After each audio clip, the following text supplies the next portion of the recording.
Hello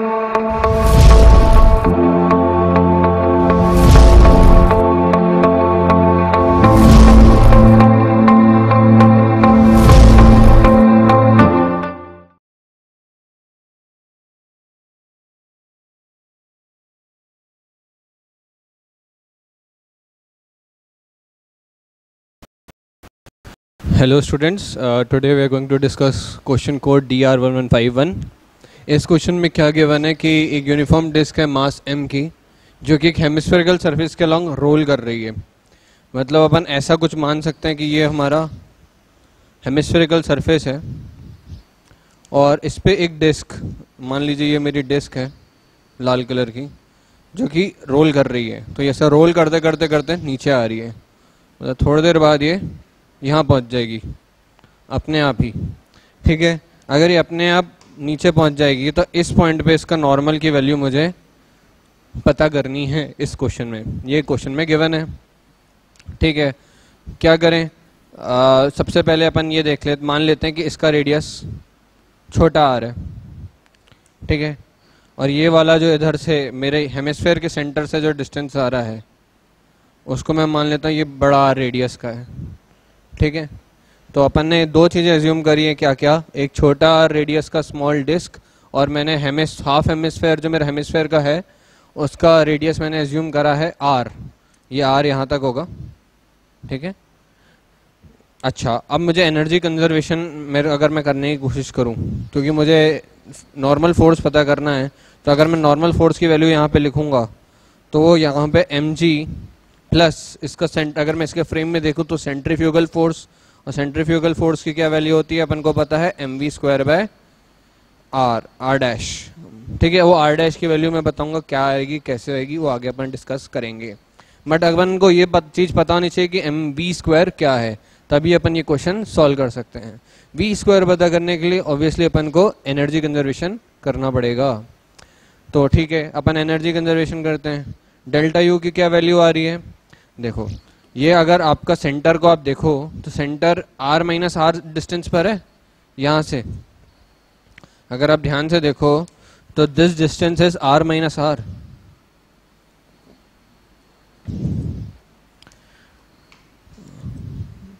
और यही distance जो r माइनस आर है इसी से ये नीचे भी जा रहा है। तो अगर आप यहाँ से भी मेजर करें, तो भी आपका डिस्टेंस r माइनस आर ही आएगा, यानी ये वाला डिस्टेंस भी r माइनस आर है। तो अगर मैं बोलूँ ये डिस्टेंस भी r माइनस आर है तो ऑब्वियसली डिस्क जो होगी मेरी वो r माइनस आर से नीचे जा रही होगी, यानी उसका centre of mass r minus R से नीचे जा रहा होगा। अगर ऐसा है तो मैं क्या बोल सकता हूँ, इसका सारा मास इसके सेंटर ऑफ मास के अबाउट अगर कंसेंट्रेटेड मानूँ तो change in potential energy mg r minus R होगी, where r is the radius of hemisphere and r is the small r is the radius of disc. ठीक है, ये डेल्टा u आ गया। अच्छा, अब डेल्टा u आ गया तो मुझे काइनेटिक एनर्जी चेंज लिखना पड़ेगा। काइनेटिक एनर्जी चेंज के लिए मैं क्या लिखूंगा, ये डेल्टा के हाफ mv² और हाफ i ओमेगा स्क्वायर। अच्छा, ये रोल कर रही होगी कुछ मान लीजिए ओमेगा से, इसकी जो पोटेंशियल एनर्जी है उसका कुछ पार्ट ट्रांसलेशनल एनर्जी में कन्वर्ट हो रहा है, ट्रांसलेशनल काइनेटिक एनर्जी में, और कुछ पार्ट इसका रोटेशनल काइनेटिक एनर्जी में कन्वर्ट होगा। ठीक है, तो इसलिए मैंने इसमें डेल्टा के की वैल्यू लिखी है half mv² plus half i omega square. ठीक है, where obviously m is the mass, ये जो मैंने ये m है इसकी मैंने ये इसका मास लिया हुआ है, डिस्क का मास, और ये जो मैंने i लिया हुआ है ये मैंने डिस्क का मोमेंट ऑफ इनर्शिया लिया हुआ है। ठीक है, तो अगर मैं लिखूँ डेल्टा के की वैल्यू तो मैं बोलूँगा हाफ mv², यहाँ पे इसकी कुछ वेलोसिटी v हो जाएगी और ये ओमेगा से रोटेट भी कर रहा होगा, तो plus half i omega square. i की वैल्यू क्या लिख सकता हूँ मैं, क्योंकि ये डिस्क है और इस एक्सिस के अबाउट अगर मैं सेंटर ऑफ मास एक एक्सिस पास करूँ तो क्या इसका मोमेंट ऑफ इनर्शिया मुझे हाफ mr² पहले से ही पता है। ठीक है, तो ये हाफ mr² में डाल देता हूँ। ठीक है, इंटू ओमेगा स्क्वायर।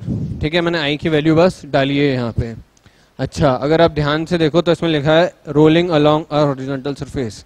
अगर रोलिंग लिखा हुआ है क्वेश्चन में तो मैं बोल सकता हूँ v is equal to R omega. अगर v is equal to R omega है तो क्या मैं यहाँ पे आर स्क्वायर ओमेगा स्क्वायर की वैल्यू v डाल दूँ?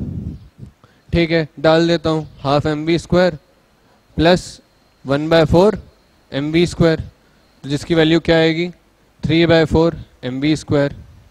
ठीक है, अगर ये 3/4 एम वी स्क्वायर आ गई है, ठीक है, तो मेरे पास चेंज इन काइनेटिक एनर्जी आ गई है। इसको मैं इक्वेट कर दूं किससे? जो मेरी पोटेंशियल एनर्जी में चेंज होगा।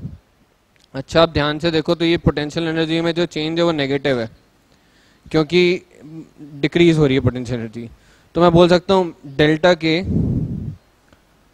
Plus delta U equal to 0 energy conservation से। तो मैं बोल सकता हूँ ये 3/4 M V square minus M G R minus small R is equal to 0। ठीक है, अगर आप ध्यान से देखो तो ये आएगा मेरी value 3/4 M V square R minus R M G R minus R, इसकी इक्वेट बराबर हो जाएगी। एम एम में काट सकता हूँ। ठीक है, तो आप ध्यान से देखो तो ये आपकी वैल्यू आ गई V square 4/3 G R minus R. ठीक है, अब मैं ये वैल्यू जो है मैं इसमें पुट कर दूंगा। अच्छा, आप ध्यान से देखिए, इसमें मैं आर डैश, क्योंकि मेरा यहाँ पे सर्कुलर मोशन भी हो रहा है इस डिस्क का इधर पे, तो मैं क्या ये जो मेरा M V square by R dash की वैल्यू लिखता हूँ, क्या मैं इसका रेडियस लिखता हूँ हमेशा? जब भी कोई सर्कुलर मोशन हो रहा होता है तो मैं बोल सकता हूँ इसका सेंटर ऑफ मास का भी सर्कुलर मोशन हो रहा होगा। अगर इसके सेंटर ऑफ मास का सर्कुलर मोशन हो रहा है तो मैं बोल सकता हूँ ये डिस्टेंस भी उसके सेंटर ऑफ मास से हेमिस्फेयर के सेंटर्स के बराबर होगी। तो मैं बोलूँगा क्या है, ये आर डैश की वैल्यू क्या होगी? R minus H, R minus R, sorry R minus R होगी। ये मेरा जो R is the radius of hemisphere, R and small R is the radius of disc.